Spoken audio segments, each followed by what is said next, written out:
We're seeing some hotels leave their groups, and Apple and Goldman Sachs are being fined $89 million. This and more in today's roundup. Big favor, give this a thumbs up to help with the algorithm. If you know someone that might benefit, then share this with them. First one is free coffee from October 25th until November 2nd, 2024, every day at Capital One cafes. You do have to sign up to get a QR code, but once you get your own code, you can scan it. Heading over to Vegas, Venetian and Palazzo are cutting ties with IXG. The partnership ends January 1st, 2025, so end of the year, and it marks the end of a 15-year relationship. To be fair though, you're not missing much. In my experience, there wasn't really any benefit. One that hits a lot harder though is going to be the Tommy Hollywood leaving Hyatt. Effective end of day, October 28th, 2024, they're leaving, but any prior reservations will still be honored. They're rebranding as the Hollywood Volume under Marriott. Looking for a few nights, everything is in the 50K point range. This kind of sucks because it was a category 3 under Hyatt, which meant that it would only cost you 9K to 15K points per night. In our experience, oftentimes it was 9K. On the note of Hyatt, if you are staying at one, you can get points for your Peloton workouts. It's 100 points for every 20-minute plus workout, and you can do a max of 10 workouts per month. Note that you do have to pick ones that require action, so you can't do the stretching ones. I probably wouldn't go out of my way to do it, but if you're already there and if you're working out anyways, then some extra points. If you don't have a Peloton account, you can make one for free and then just link it to your Hyatt. I also just got back from Atlanta a few days ago, and one of the biggest questions I got from other people and other creators is why I don't live post. So even though I'm pretty good about hiding my home address, I'd rather not announce that I'm not at home. That brings us to the sponsor of today's video, Delete Me. One of the biggest scams right now is going through email. They send you a Google Maps image of your address to blackmail you into sending them cryptocurrency. Do me a favor right now and search for your name and address. So John Doe Union Street. A lot of you are going to find past addresses, phone numbers, birth date, and even relatives. You can remove all of this yourself, but it can take hours. Delete Me makes it super easy, and I've been using them for more than a year.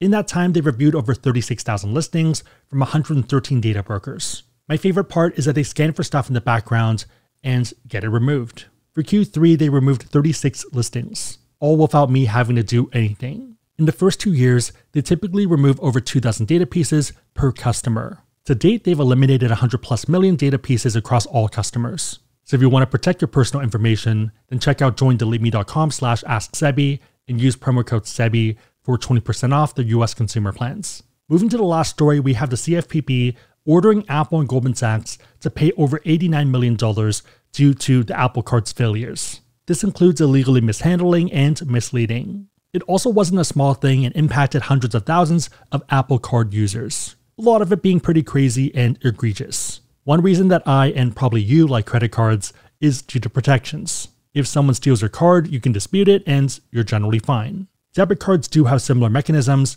but it's a bit less good and a bit more dangerous. Main reason being that credit cards are under Reg Z, where you have no more than $50 in liability, and you have up to 60 days to report it. In contrast, debit cards are under Reg E. You are similarly limited to only $50 in liability, but only if you report it within 2 business days of the fraud happening. If it's after 2 days, your liability increases to $500.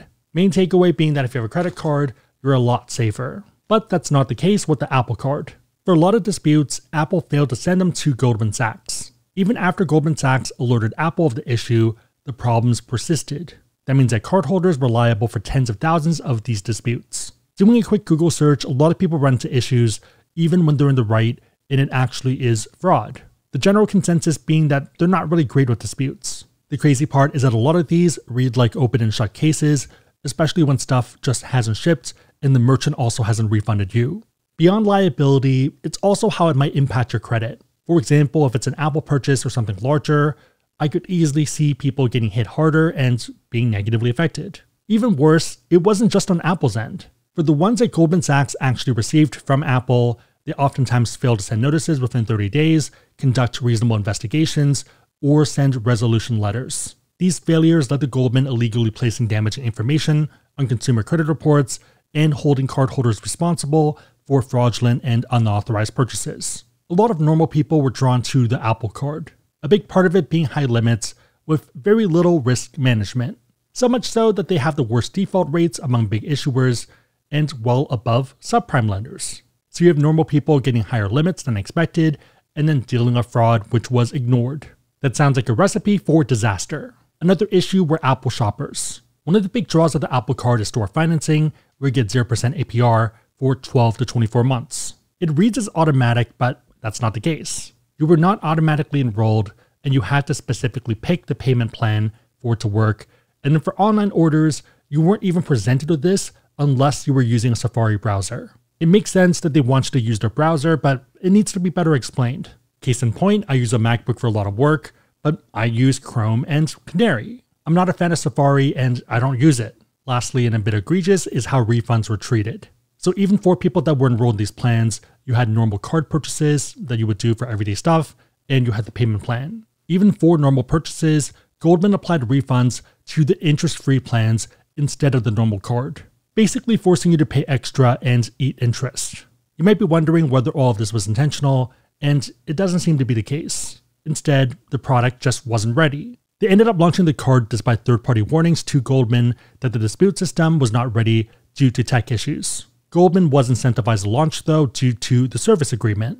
Within that agreement, Apple had the right to impose a $25 million penalty for each 90-day delay caused by Goldman. 4 days before launch, the Goldman board learned about the issues, that it wasn't fully ready, but they still decided to go with it anyways. For startups, I completely get that you have to build in public and that things break, and you make it better. That completely makes sense, and that's normal. It's not normal though for companies the size of Goldman and Apple. For all of this, they're getting hit for over $89 million. $25 million going to the Victims Relief Fund, $19.8 million in redress to victims, and then $45 million as a civil penalty. So continues the story of the Apple Card. Again, if you want to learn about cards, we have links on the website, AskSebby.com, and down below in the description box. If you made it to this point, leave a red Apple emoji in the comments down below for how the Apple Card's financials are probably looking, and I'll try to heart it and also respond.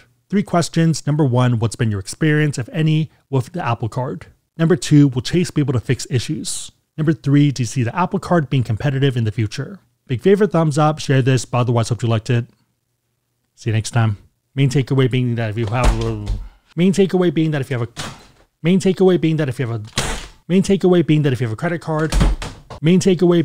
credit card,